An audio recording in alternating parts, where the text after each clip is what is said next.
Hello दोस्तों, portfolio review का time आ चुका है। 1.96 का कॉर्पस हो चुका है, एक्चुअली 1.97 वगैरह का कॉर्पस है।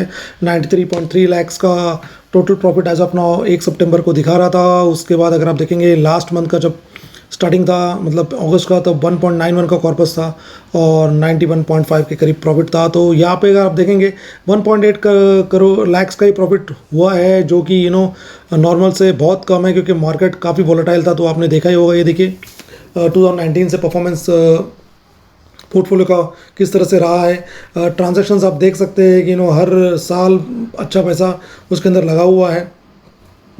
ओवरऑल पैसा उसमें दिखाता है। Long term capital gain tax ये वेबसाइट में तो फ्री में ही है, रजिस्टर्ड किया हो। अगर आप इसका सब्सक्रिप्शन लेते हैं तो मुझे लगता है और बेनिफिट्स अवेलेबल है।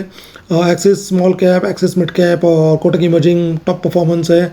कोटक क्वांट का एक्टिव और क्वांट का मल्टी कैप फंड जो मेरे पास है। एज ऑफ नाउ क्वांट के फंड्स परफॉर्म नहीं कर रहे हैं पिछले एक महीने से, तो आपने देखा ही होगा। उसके ऊपर भी मैं एक वीडियो बनाने वाला हूँ। इस महीने में मैं पीजीएमए मिड कैप अपॉर्चुनिटीज फंड, इस फंड को आउट करूँगा अपने फोलियो से। उसका सारा जो अमाउंट आएगा वो सारा री इन्वेस्ट होगा axis mid cap, Kotak emerging mid cap, axis small cap और आपका बंधन स्मॉल कैप में। ये देखिए पोर्टफोलियो 1 सितंबर को 93.3 लैक्स पे आ चुका है प्रॉफिट, और 1.97 पे इसका यह भी कॉर्पस दिखा रहा है। आप देख सकते हैं कि एग्रीगेट परफॉर्मेंस इसका 28.3 का पर एनम का हिसाब से रिटर्न्स आ चुके हैं, और 22.6 अगर आप पकड़ेंगे तो वो है रिस्क आपका इन्फ्लेशन रजिस्टर्ड रिटर्न्स। तो आपको इन्फ्लेशन को पकड़ के चलना ही पड़ेगा कि आगे चल के चीज़ों के दाम है वो आपको ध्यान में रखने पड़ेंगे। वो हिसाब से आपको प्लानिंग करना पड़ेगा। ये देखिए बहुत ही बढ़िया रिटर्न्स सारे फंड्स का आपके सामने यहाँ पे स्टेटस रखा हुआ है, तो आप उसको देख सकते हैं। इसमें से PGM mid cap opportunities fund ये निकलेगा, जैसे मैंने पहले कहा। और उसके बाद फिर धीरे धीरे देखेंगे कि जो नॉन परफॉर्मिंग कोई फंड होगा, सारे के सारे फंड अच्छा परफॉर्म कर रहे हैं, बट अभी जो उसमें से बेस्ट है उसको मुझे अभी अपने इसको फोलियो के अंदर रखना है। क्योंकि जैसे पिछले महीने मैंने नैस्डैक 100 को निकाल दिया था, क्योंकि मुझे इंडिया की ग्रोथ स्टोरी पे काफ़ी विश्वास है और मैं इंडियन फंड्स में ही रहना चाहूँगा। मुझे फॉरेन में इन्वेस्टमेंट करना है, क्योंकि ऑलरेडी पारिक अपने पास एक है जो फॉरेन इक्विटीज़ में इन्वेस्ट करता है। तो और कोई फंड रखने की मुझे तो लगता है ज़रूरत है नहीं।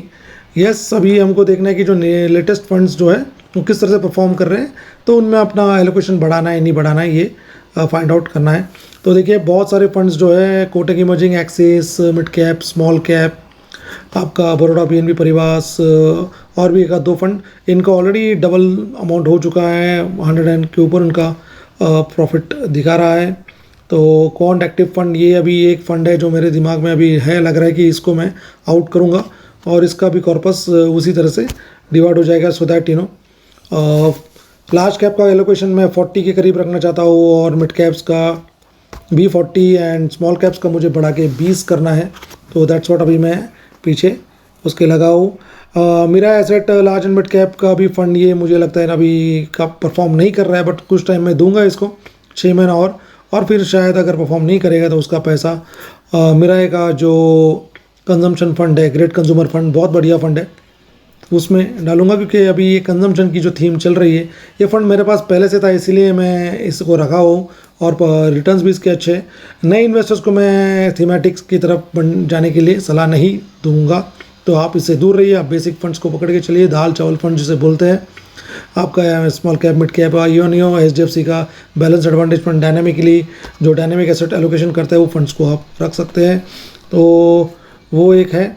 और फिर bank of India, flexi cap और बंधन स्मॉल कैप, जो नए इन्वेस्टर्स है वो इस फंड को ज़रूर देखें। ये बहुत ही बड़े रिटर्न्स निकाल के देंगे आपको, ऐसा मुझे लगता है।